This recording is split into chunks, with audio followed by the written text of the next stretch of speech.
I am on a mission to transform how we deliver patient care, not just in Edmonton, Alberta, not just in Canada, not just in North America, but internationally. And that is my why, and that is my purpose. And it all started with that accident.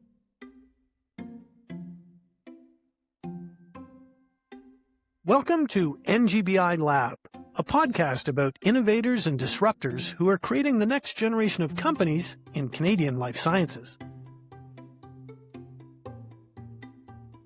Hi, it's Jim Wilson, and my guest today is Loreen Wales, who is founder of Revive Wellness and My Viva plan in Edmonton, Alberta. Loreen spent the first 10 years of her career caring for patients at the University of Alberta Hospital, and while she was there, she developed a conviction that healthcare needed to pivot from reaction to prevention.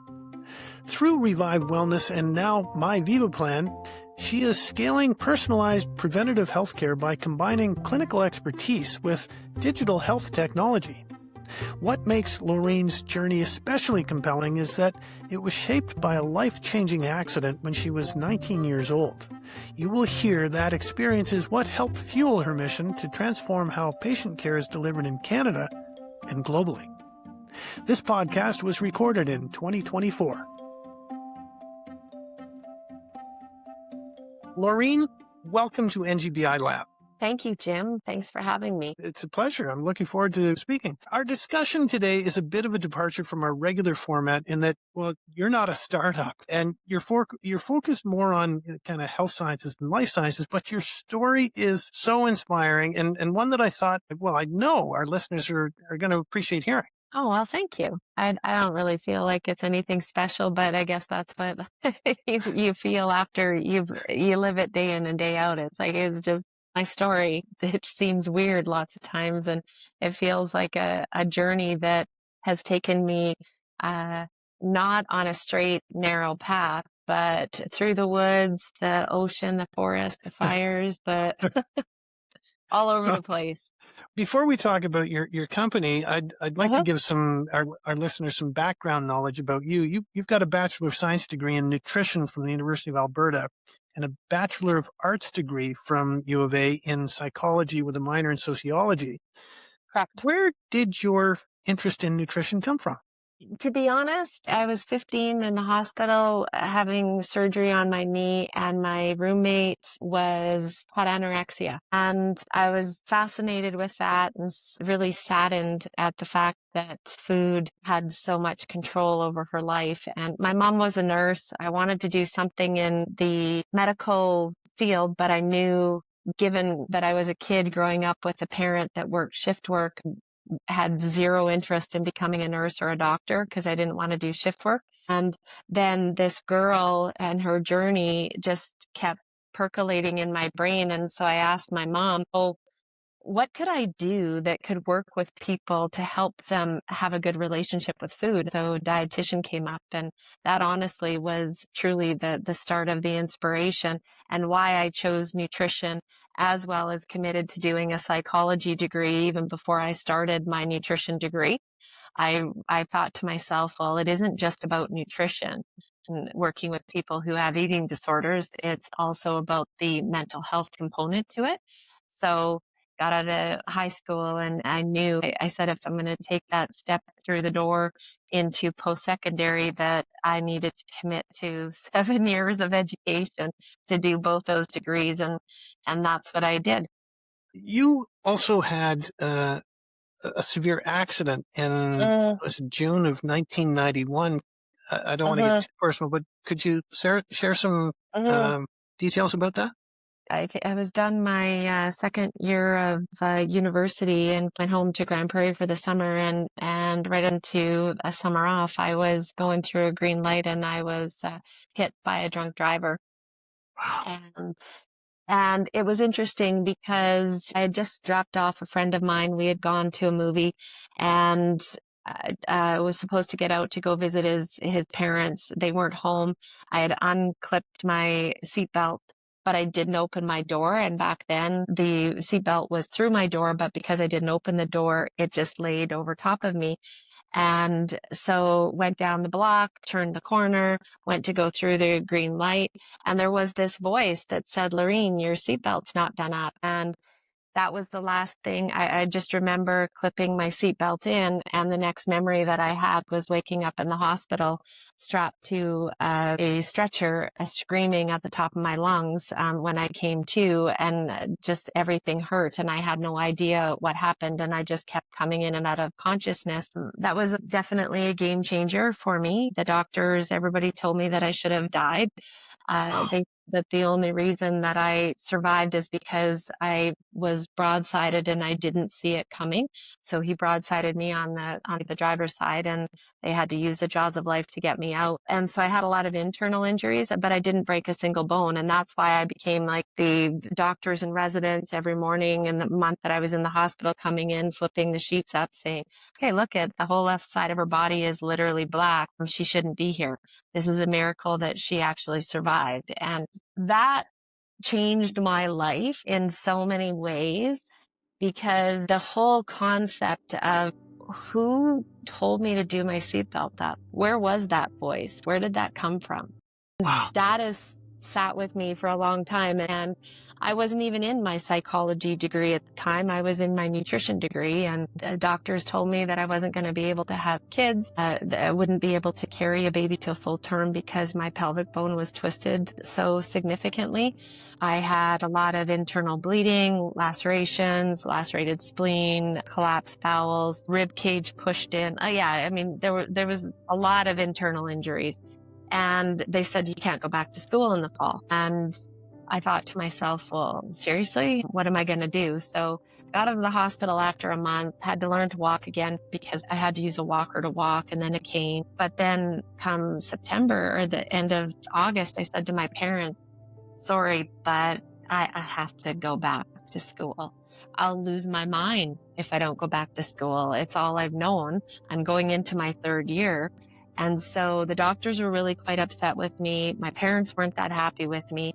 And I went, and it was a brutal year in university. I had to carry a donut to sit on. I ended up with having very severe migraines. It was just a hot mess. But I just knew that I had to keep taking one step forward, and that I couldn't just sit and be a victim and wallow in whatever the self-destruction was going to look like for me. I didn't know, but I just knew that that wasn't me. I was always a very optimistic person, and I needed to keep moving forward and achieving things. And I thought, if I stop, I'm going to be engulfed in this black abyss that felt like was just trying to pull me down. I thought, no, can't do it.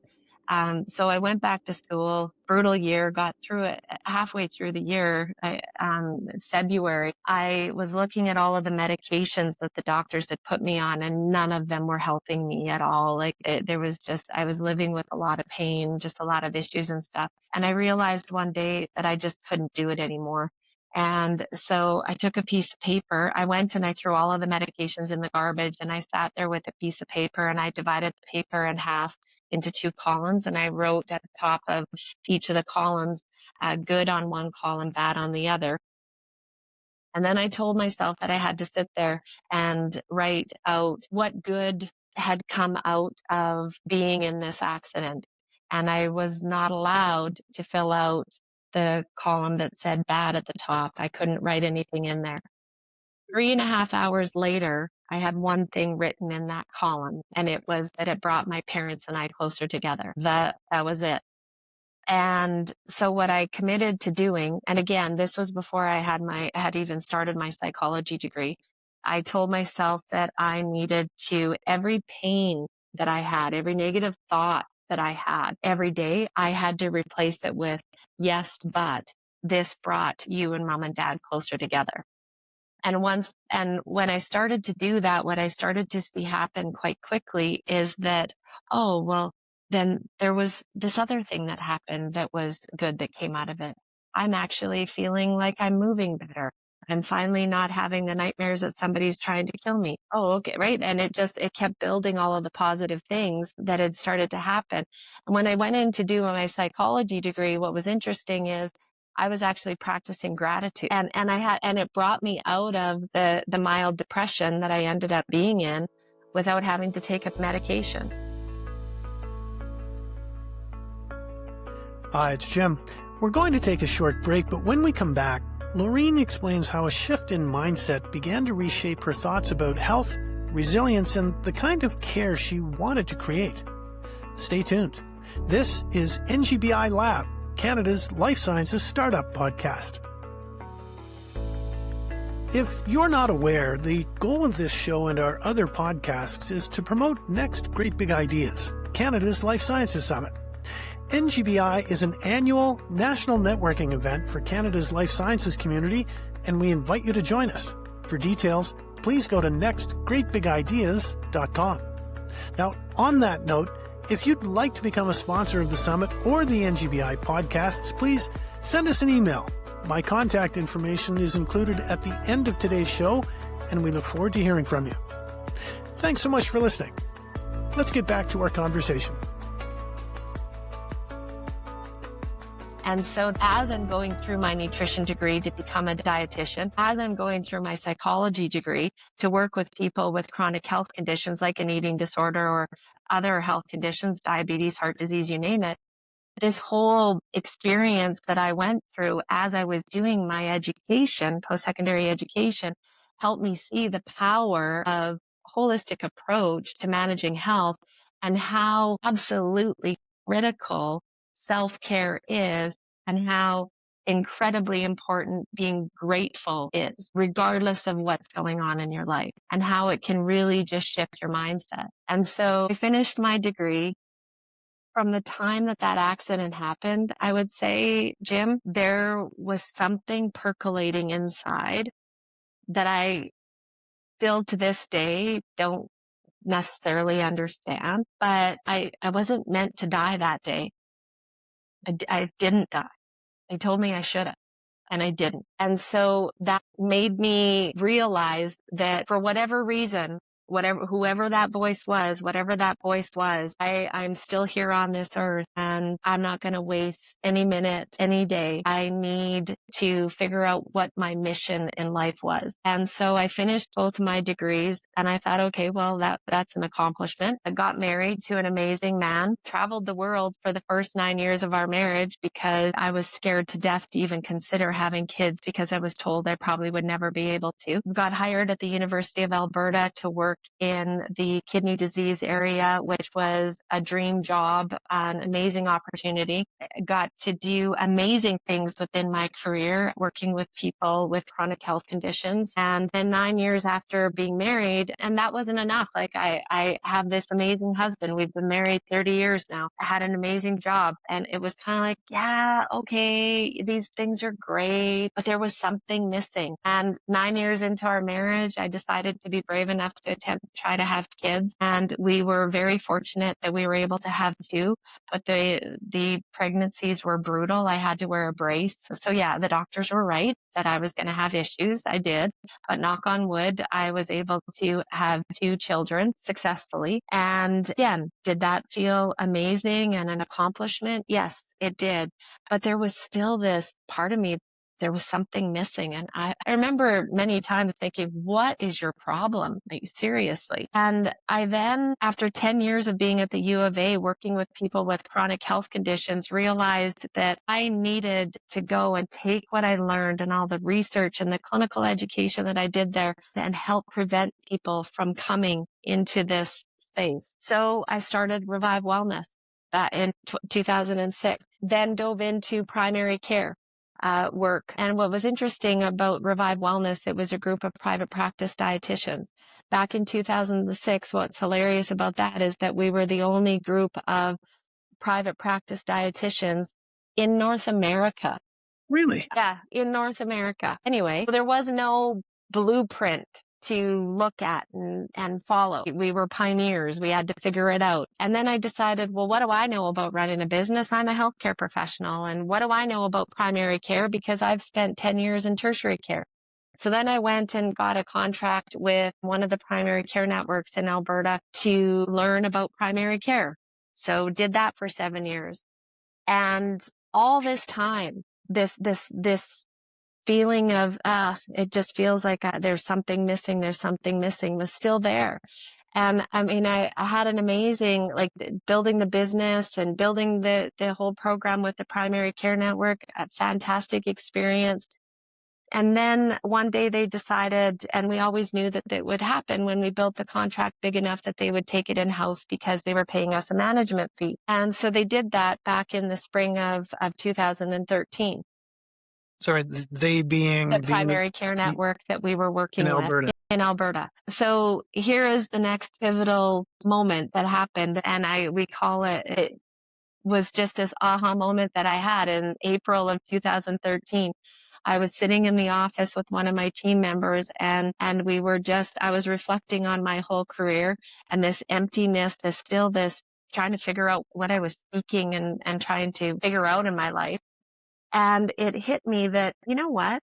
I've had 10 years of experience in tertiary care, and what problems was I seeing within the clinic and trying to help support patients to take control of their health. And then, 7 years of experience with primary care, and the problems there were the same that I was seeing in tertiary care. And that was healthcare professionals, all we have to give patients to manage their health at home are our verbal recommendations, some general handouts, and general websites that we send them to. That isn't a plan. That doesn't give you anything of what Jim needs to do to manage your health, because what you need to do to manage your health is very different than what I need, and vice versa to everybody in the room. And a lot of people don't have the self-discipline to follow directly. Right? Well, just me saying go exercise or me telling somebody to eat balance, what does that mean? It means very different. It's very different. And so it hit me that we could actually use technology to help solve this problem. I have spent my entire clinical career building if-then logic rules for decision trees to help drive efficiency within the clinic setting, memorize them so that I could be faster at delivering patient care. And I realized that's base AI, and we could actually digitalize that. And that's when this epiphany of building a program that's now today called my Viva plan, starting a new business called my Viva that took the lead to build my Viva plan, came to fruition.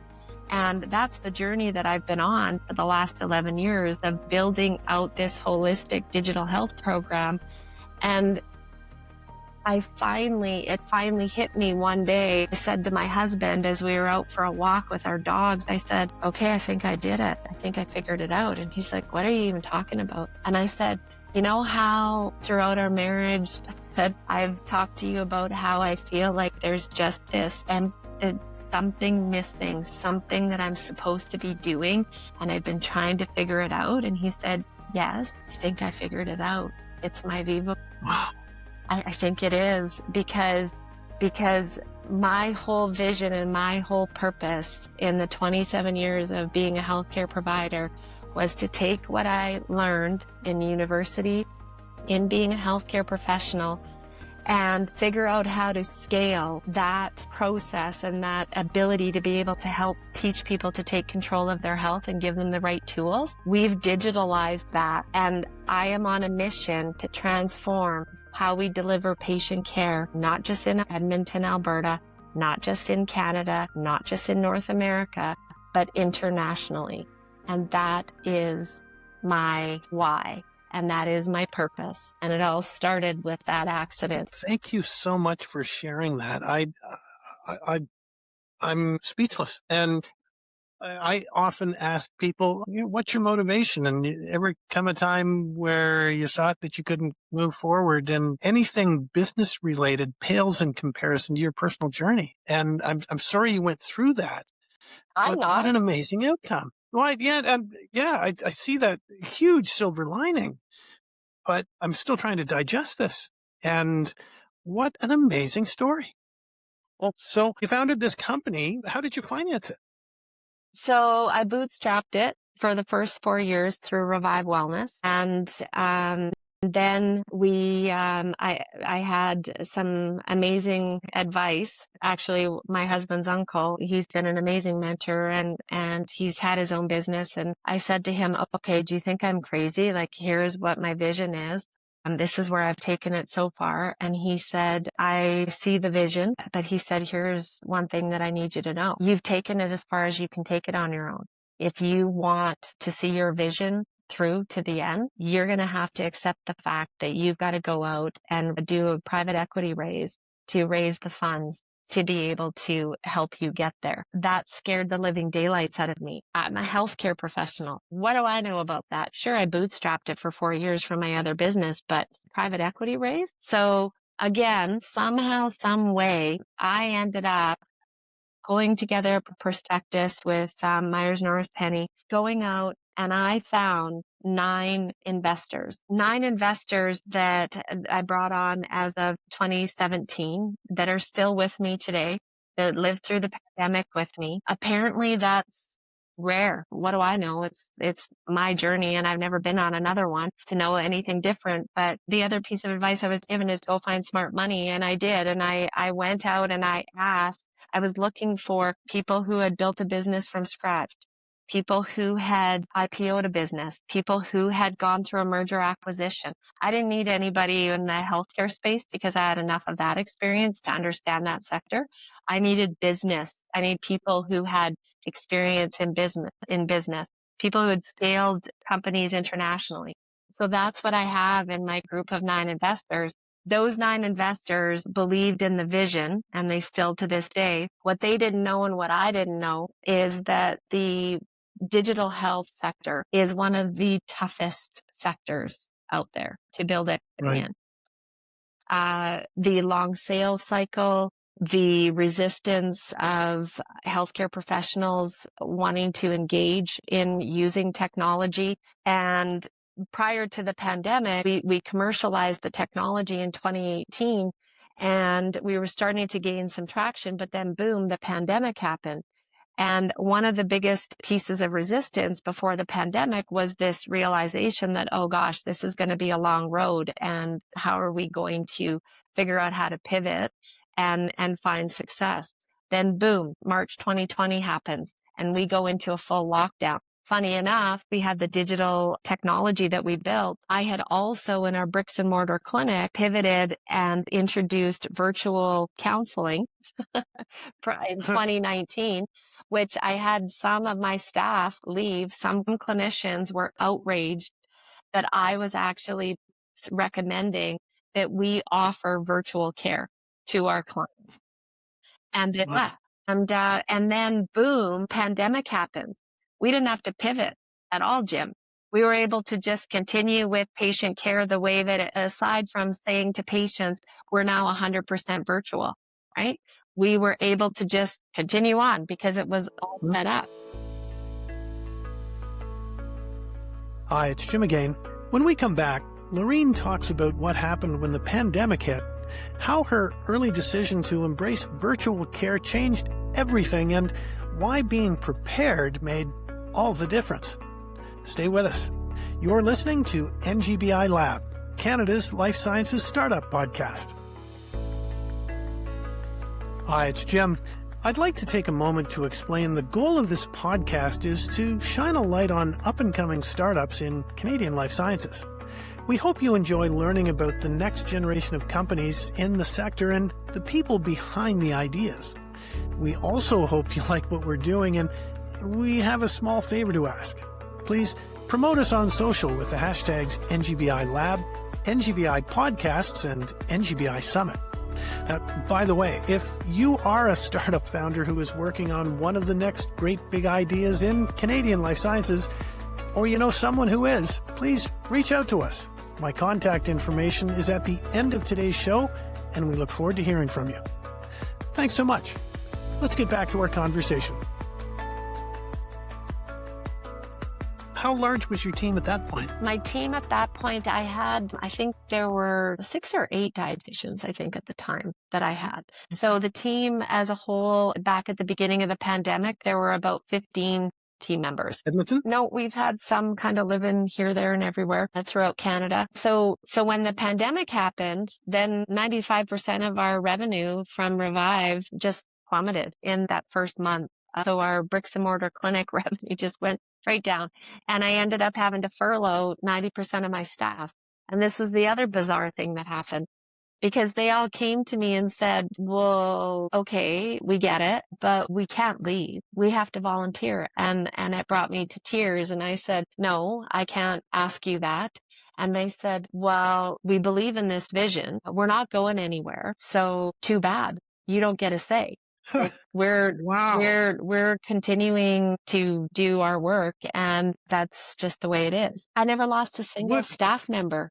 What a wonderful endorsement of the kind of person you are personally and professionally. It's a crazy story, right? A cool story. It's such a cool story. It's crazy. Like it's just, I just sit there sometimes and think, okay, that really did happen. And it was 6 weeks before I could actually bring them all back. But yeah, it was just very, very interesting. So, I mean, we have this bricks and mortar clinic. We call it our living lab. Patients are at the center. They are a partner in building the technology that we've built, because we can all be the most amazing healthcare professionals on this planet. So what? If we don't take the learnings that we all learned in post-secondary, create systems, which is what we've done within my Viva plan, to give patients a system that they can dig into to help them build their self-efficacy and become a partner in their care, then it doesn't matter how smart I am, because I'm not going to be able to help improve outcomes and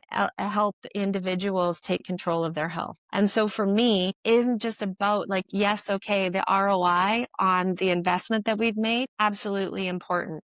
But to me, the only reason I'm doing this is because I strongly believe that we need to transform how care is being delivered. And on the business side of it, I believe that we can have a very healthy ROI if we do it properly. So to me, it's creating that win-win. There are startups that I've read who have spoken with investors who are focused on the business, not the mission. And your story is so inspiring on so many levels. And where are you going to be in a year from now? We are scaling internationally. So we're into the US, we're into Europe. Another crazy opportunity was I was selected to represent Canada, an international consortium of countries. There are 48 countries that participate in this. I was selected to represent Canada at a digital health conference back in 2022. And I was asked to go there to be a part of listening to experts within the healthcare field talk about problems that we see, and then be a part of a brainstorming session with other small businesses, innovators, health systems, researchers, to figure out, well, how could we do a project to solve some of these problems? And I ended up making a recommendation on a project, and I came back to Canada apparently being the lead and thought, oh my gosh, the federal government going to be happy with me. And because what do I know? I've never even been involved with this before. I can't lead a project. Well, guess what? I am leading after 2 years of putting together the proposal, everything.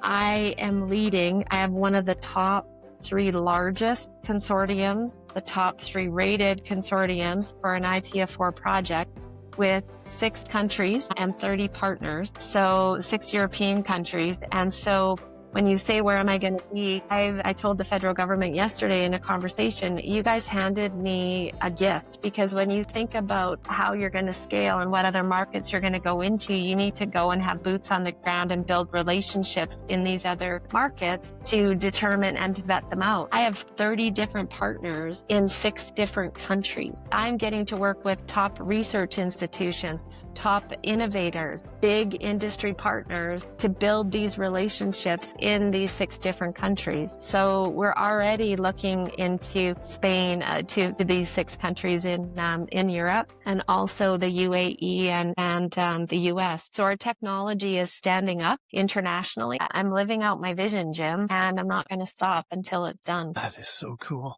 I've got so many things going through my mind at the moment. You've been on this journey for 18 years.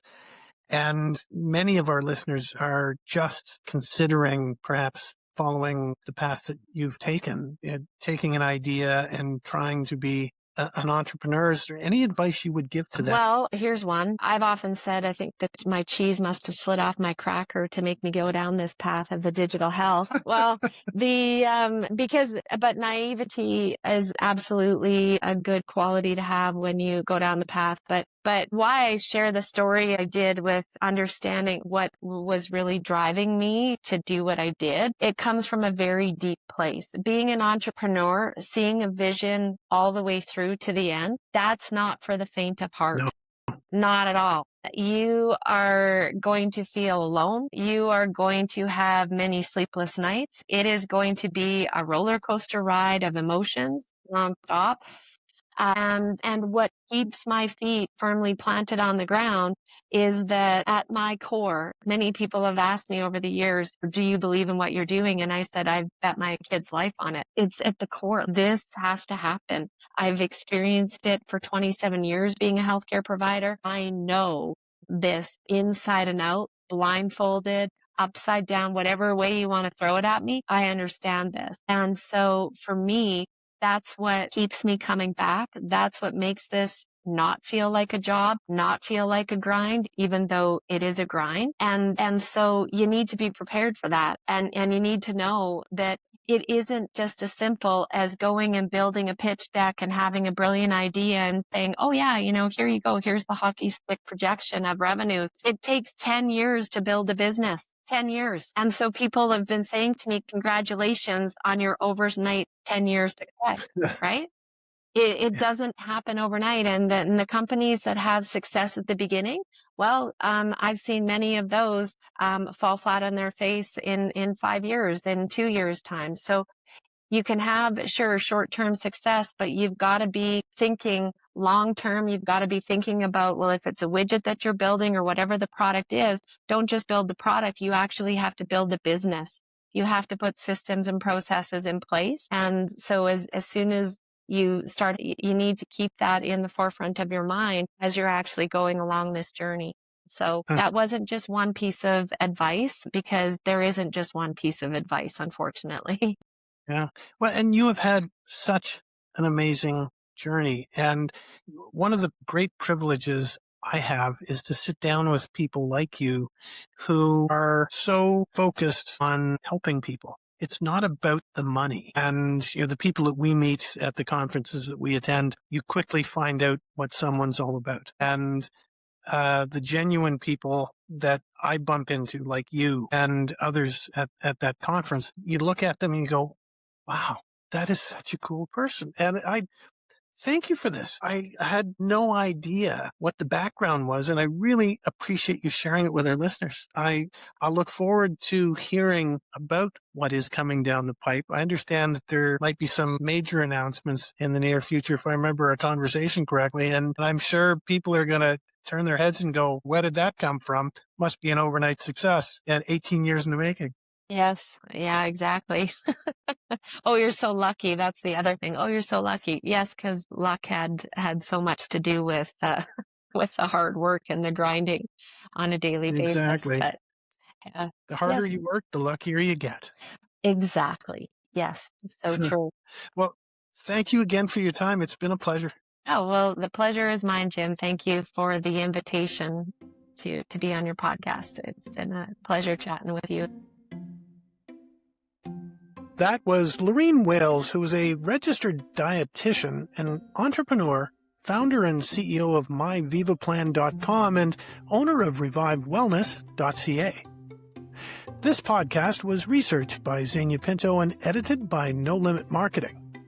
If you'd like to find us on social, search at NGBi Podcasts. And if you'd like to learn about my team or a bit about me, you can check out laboccupier.com and jim-wilson.ca.